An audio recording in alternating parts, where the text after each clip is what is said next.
ìsìn gbé laptop síwájú ó sì gbúdọ̀ gbé laptop síwájú ó fẹ́ kọ́ mi pé ó gbúdọ̀ gbé laptop síwájú kò wá sọ pé hadith ọmọ yìí tó àáfà yóò báyìí ní lókàrà àwọn bíyà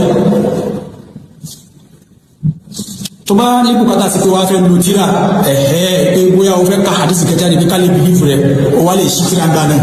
tó bá ti wá ká tán á dé padà àbí fẹ́ mọ́rọ̀ àfà wa wá ṣí tíra pé ó wà ní tíra báyìí ó gbúdọ̀ máa bẹ̀rù náà gbúdọ̀ máa bẹ̀rù ìfẹ́ kó gba àwọn tó ń sọ wọ́n kàn gbogbo pé kọ́mẹ́ta wọ̀nyà bá ọmọ yẹn ẹjí jẹ́ lẹ́mọ̀ jáde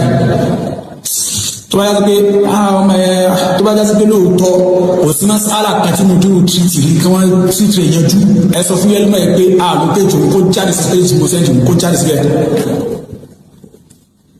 kò sí máa sára kàtí mo dúró yanjú kóhun jáde sí péjì yẹn. Alhamdulillah. Adúpẹ́ fún Allah subhanahu wa ta'ala àtọrọ kí á ti gẹ̀fà níbọ̀ Muhammad sallallahu alaihi wasallam ike Allahu azza wa jal àtọrọ ilé ìjẹta rẹ̀ kọmọ bá níbọ̀ Muhammad kọmọ bá wọn ará ilé rẹ̀ kó sì mọ bá wọn sahaba rẹ̀ ẹ̀yẹ ma yawa nínú Islam lórí sunna níbọ̀ Muhammad sallallahu alaihi wasallam akirawa ipa salamu alaikum wa rahmatullahi wa barakatuh ẹ̀yẹ ma yawa nínú Islam taqulu Yoruba fi amthaliha àwọn Yorùbá wọ́n sọ nínú òwe wọn ipe la yuqalu lis-sabiyyi alla yudhhira judhama a kì í sọ fún ọmọdé ipe kó má ṣe kíni kó má tẹ̀tẹ̀ ma dama yaqdiru ala an ya'zila nafsahu 'ani an-nas lópin ìgbà tó bá lè ṣe kíni tó bá lè dá igbógbé tó bá lè isolate ara rẹ̀ kó lọ́dọ̀ àwọn èèyàn òwe yìí fún àwọn ẹni tó bá gbé èdè yìí dáadáa wọ́n ti máa ń tàn ṣe kíni wọ́n ti máa ń tàn sọ ẹ máa nínú ẹ̀sìn wa láti ọjọ́ Wednesday mo kọ sórí page mi pé till on Saturday for now no comments mo wá kọ síbẹ̀ yìí pé damage control ó ti pọ̀ ńlẹ̀ gan ẹ máa nínú ẹ̀sìn wa tí mo bá sọ fún yín pé nínú ẹni tó mọ àwọn ọmọ Markazi mú ni mí kí ṣe bá mọ̀ fi ń jánu ẹ mọ̀ pé ibi tá a ti ń bọ̀ nìyẹn a mọ̀ wá wọn a mọ̀ bí wọ́n ti rí a mọ̀ bí wọ́n ti mọ̀ a mọ̀ irú tí wọ́n ń sọ a mọ̀ irú agbárí tí ń bẹ nínú orí wọn a mọ̀ bọ́pọlọ wọn ti mọ̀ so fún délé yìí so ọ̀bọ ni wọ́n àwa ń tiwa àwa mú ọ̀gẹ̀dẹ̀ dání tá a fi mú wa ẹ máa nínú ẹ̀sìn wa ẹ bá wa sọ pé alhamdulillah wallahi mo fi bá tó dá mi mo fi búra a ṣì ń tún sọ lórí ọ̀rọ̀ ìmọ̀nà àti ìṣìnà kìí ṣe irú àwọn Markazi ni wọ́n ṣe kíni ni wọ́n sọ fáwọn ahlu sunnah ìpé bóun ti ń ṣe jẹ́ a ṣì ń tún wí barakallahu fikum ẹ̀yin máa nínú ẹ̀sìn wa lórí fundraising tí à ń béèrè fún so tá a sì sọ pé a fẹ́ fi owó náà ra ilẹ̀ fún ilé kéwà àti mọ́sálásí so tá a sọ pé ilẹ̀ náà ń lọ fún 14 million naira walhamdulillah owó náà lọ́wọ́lọ́wọ́ báyìí ó ti dé bí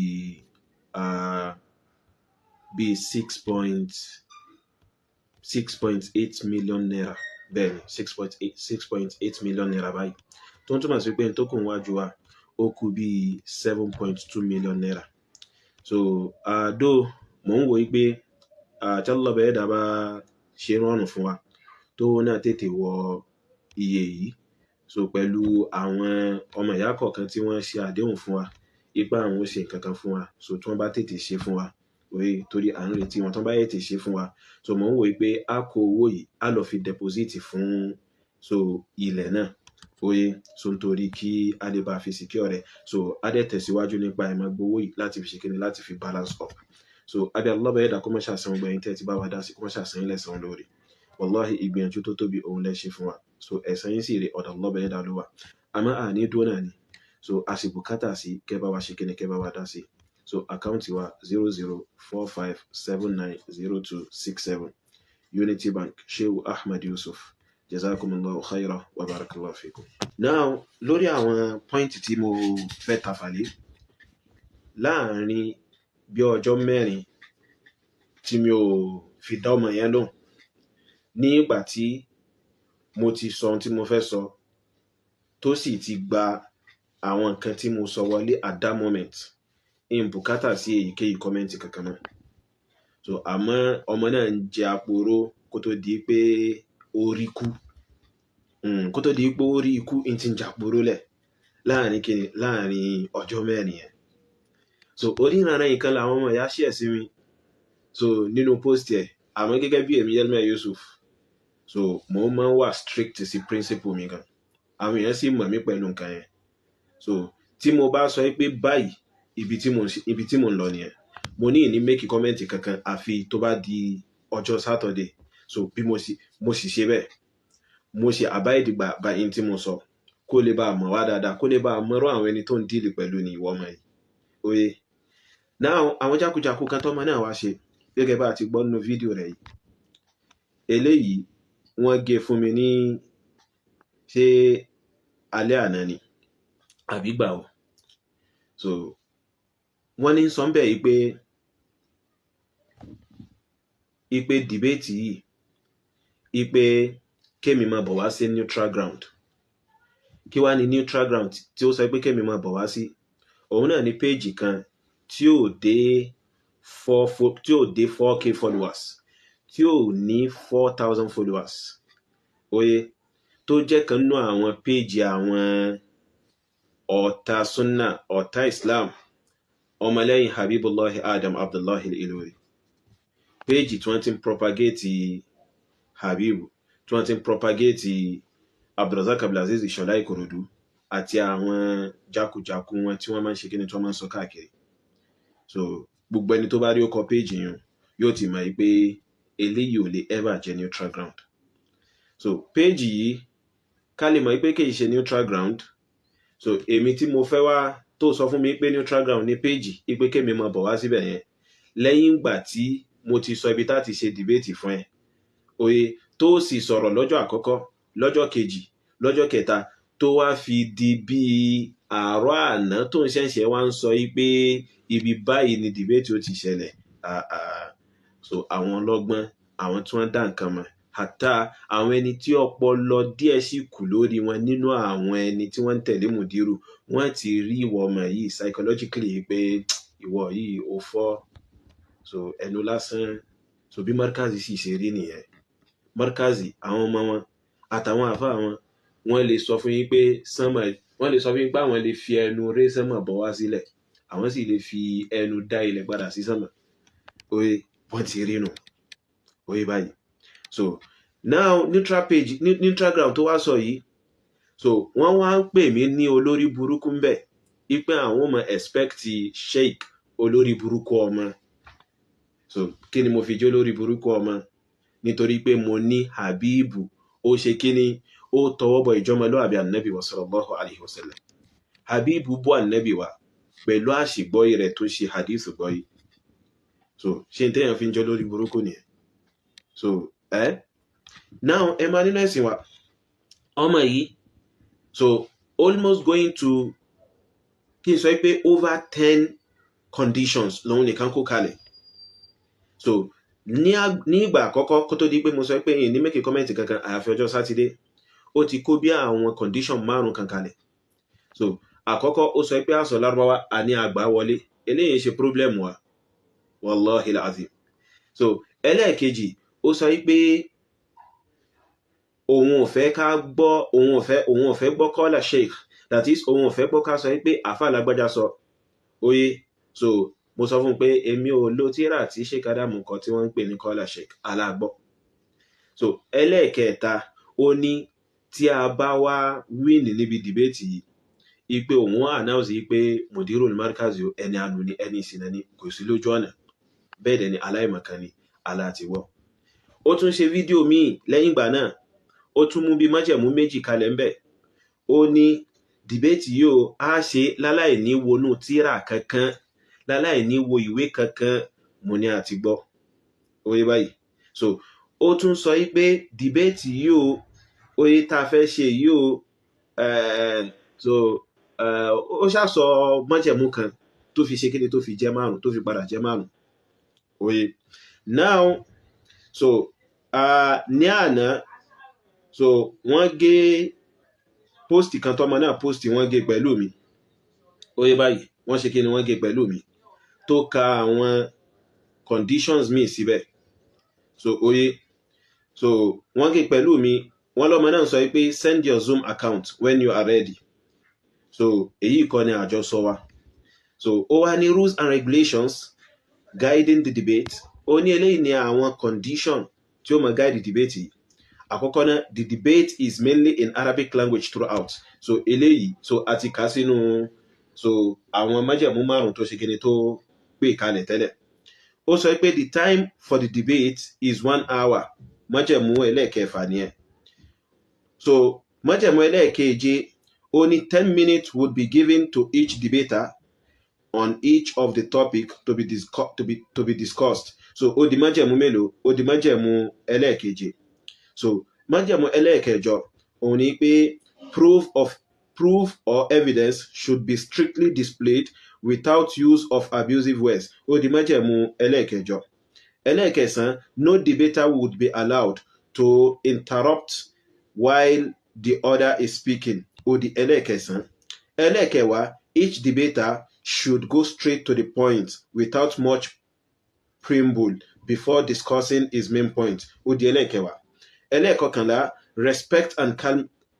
and calmness is highly expected from each debater toward each other ó di ẹlẹ́ẹ̀kọkànlá ẹlẹ́ẹ̀kejìlá no announcement of the winner at the end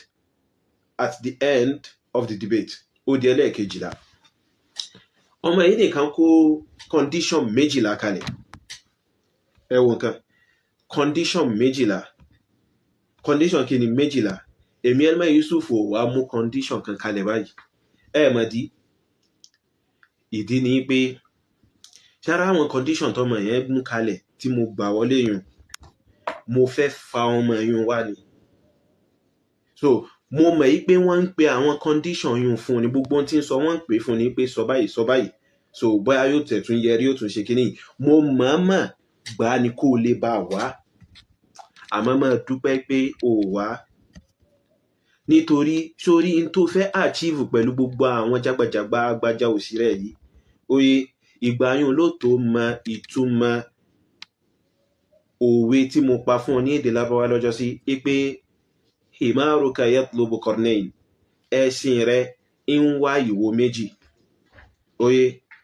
so thumma ya'udu masluma al-udhunayn yóò wá padà ṣẹ́rí padà lẹ́ni tó já sí wípé wọ́n ti já etí rẹ̀ méjèèjì kó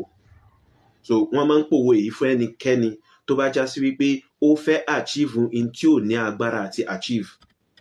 ìwọ ló fẹ́ wá bá Habibu achieve àpọ́nlé rẹ̀ àti rẹ̀ lẹ́yìn ìgbà tó ti tọwọ́ bá nẹ́bì tán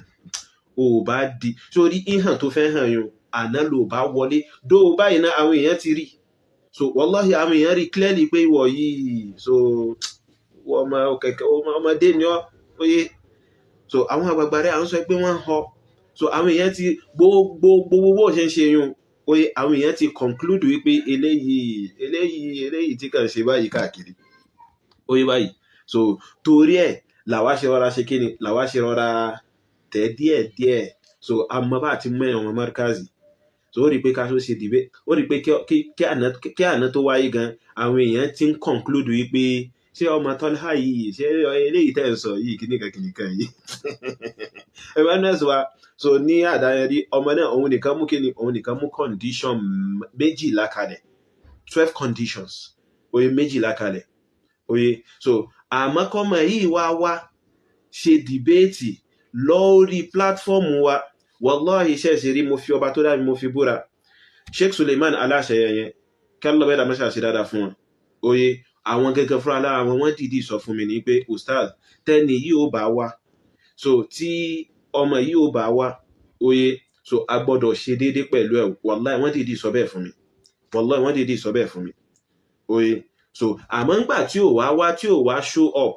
oye ló mú wọn táwọn náà fi padà yí sí bí wọ́n ti ṣe kíni bí wọ́n ti yí yẹn kẹ́lọ́ bẹ́ẹ̀ dàmẹ́ṣà ṣe dáadáa fún wọn oye ìwọ náà wá dúró condition tó kó kalẹ̀ lórí debate àwọn ọmọ dúpẹ́ pé o wá kàmọ dúpẹ́ pé o ṣe kí ni o wá naam bákan náà nínú ẹ̀sìn wa wọ́n gé fún mi láàárọ̀ yìí pé ọmọ náà sọ pé ipe ta ló lè ṣàlàyé ohun tí mò ń sọ ipe mo kàn repeat nǹkan ọ̀kan ni so lárúbáwá tá a sọ láàrin 1 hour 30 something minutes lórí péjì Sheikh Suleiman Aláṣẹyẹ láàrin 1 hour 30 something minutes oye láàrin 1 hour 30 something minutes a fi èdè kankan kún so àwọn ọmọ ìyá ń fún mi ní ìròyìn pé lórí 29 minutes wọ́n sọ pé 29 minutes ló fi sọ̀rọ̀ lórí péjì àwọn diaspora díndìnrín yìnyín oye wọ́n ní o tí sọ̀rọ̀ dé 20 minutes tó ti yí sí èdè Yorùbá so tó ti ṣe kí ni tó ti yí sí èdè Yorùbá àwa sì sọ̀rọ̀ ń bẹ̀ yẹn for over 1 hour láláì fi èdè kankan kún oye láláì ṣe kí ni láláì gbogbo hadithi tí mo mú wá gbogbo tí mo ń kà àti agbárí mi ni mo ti ń kà torí ẹ̀ mo ṣe ń sọ pé ìwọ ọmọ yìí ó kéré gan tó bá já sí pé èmi Elmer Yusuf ló bá ń sọ fún pé ká má wò tíra in tó rọrùn fún mi jù lórílẹ̀ ayé yìí òun náà ni kí n gbé nǹkan sínú agbárí mi kí n jókòó há nǹkan oye so tèmi àti ẹ bá há nǹkan tí mo bá ń deliver rẹ̀ ó họ so ó ní dúró so fún ìdí eléyìí ẹ máa nínú ẹ̀sìn wa so káwọn èèyàn kan lè bá ṣe kí ni kan lè bá mọ ìdí tó fi já sí wípé láàrin ìgbà tọmọ yìí ti ń sọ àwọn jákujàku tí ń ṣe àwọn rédèrèdè yun oye so a ṣe kí ni a lè máa fèsì fún gbogbo àwọn kẹtẹkẹtẹ báyẹn àwòye fèsì fún gbogbo àwọn jákujàku yun so torí wọ́n ń pè kọ fún ni wọ́n sọ fún pé tún lọ sọ báyìí tún lọ wí báyìí tún lọ gbégbá báyìí bóyá yóò tiẹ̀ ṣe kinní kan so èmi ti conclude ohun tí mo fẹ́ conclude ó sì ti wọ̀ nígbà tí mo conclude ẹ̀ so kí ọjọ́ náà kàn ṣẹlẹ̀ kákan ṣe kinní kákan sọ tí a fẹ́ sọ ni lastly ǹjẹ́ mọ̀ pé ọmọ yìí sọ pé a ní wọnú tíra kankan fi debate so àwọn ọmọ ìyá ń fún mi ní ìròyìn pé níbi 20 something minutes kan tó jókòó ṣe lánàá yìí wọ́n sọ ń bẹ̀ pé ń wá tíra káàkiri béèrè lọ́wọ́ àwọn èèyàn lórí bíbà yìí tí mo fi sọ ọ̀rọ̀ débi tí mo sọ dé ń gbé tíra kan jáde báyìí ń sì wọnú laptop mi ò tiẹ̀ ṣe kí ni kò tiẹ̀ lálàáfíà báyìí oye laptop mi jahiza mi kò ṣe kí ni kò lálàáfíà báyìí kò ṣe dáadáa rárá àti rárá oye báyìí so ń lè wọnú rẹ̀ so àwọn ọmọ ìyá wa ń sọ fún mi pé ẹni tó bá wọ ọmọ yìí dáadáa níbi ọ̀rọ̀ tí ń sọ yún yóò rí gedegbe pé ń wọnú nǹkan kan láti fi ṣe kí ni láti fi sọ̀rọ̀ so adúpẹ́ fún Allahu azza wa jal Allah bẹ̀ẹ́dà ló ṣe wá bó ti ṣe wáyìí àbí Allah bẹ̀ẹ́dà kó má dà lámàrí wa rú oye so ìwọ tó gbé májẹ̀mú kalẹ̀ ipe àní wọnú tíra so kíákíá o tí a gbàgbé májẹ̀mú rẹ ó wá ń sọ pé ṣùgbọ́n tó bá bùkátà sí kó wọnú tíra kan àbí ó fẹ́ ka hadisi kan ìyẹn nídìí kí n wọnú tíra kí n tó ka hadisi fún gbogbo àwọn hadisi tó rí tí mùdírù yín so tí mùdírù yín kà nínú àwọn fídíò tí ó rí tí a play yẹn oye so gbogbo ẹ̀ ní ń bẹ lágbárí mi pẹ̀lú àwọn túrùkù wọn gbogbo ẹ̀ ní ń bẹ lágbárí mi pẹ̀lú àwọn túrùkù wọn gbogbo ẹ̀ ní ń bẹ lágbárí mi kẹ́yìn kódà yín tún kàgà yín tún máa correct mùdírù yín gbérédèrèdè ni mùdírù yín àtàjà náà sì rẹ̀ ń kà ń bí báyìí oye pẹ̀lú sánàdù wọn pẹ̀lú mọ́tùnù wọn so fún eléyìí ìwọ ọmọ yìí mo ti sọ fún wọn níbẹ̀rẹ̀ ipe iṣẹ́ tí wọ́n fẹ́ gbé fún ọ yìí so wọ́n kàn fẹ́ trend ẹni tó bá yá ó wọlé padà oye so àmọ́ mo bọ́ dúpẹ́ pé o wá o ìwọ náà sì mọ́ dúpẹ́ fàlọ́bẹ̀ ẹ̀dá pé o wá oye so àwọn ògbèrún kankan tó tayọ pé ká ṣe kí ni ká defend ẹ̀sẹ̀ lọ́bẹ̀ ẹ̀dá kò sí tó kàn wá pẹ̀lú pé ẹnìkan afẹ́ bàtẹ́jẹ́ àwọn iṣẹ́ abátẹnijẹ́ oye àmọ́ ká defend ẹ̀sẹ̀ lọ́bẹ̀ ẹ̀dá kú lọ́wọ́ àwọn abẹ̀sìnjẹ́ so in tó kàn wá nìyẹn abẹ̀sìnjẹ́ ni mùdírù yín so kò sí in tó lè yí padà náà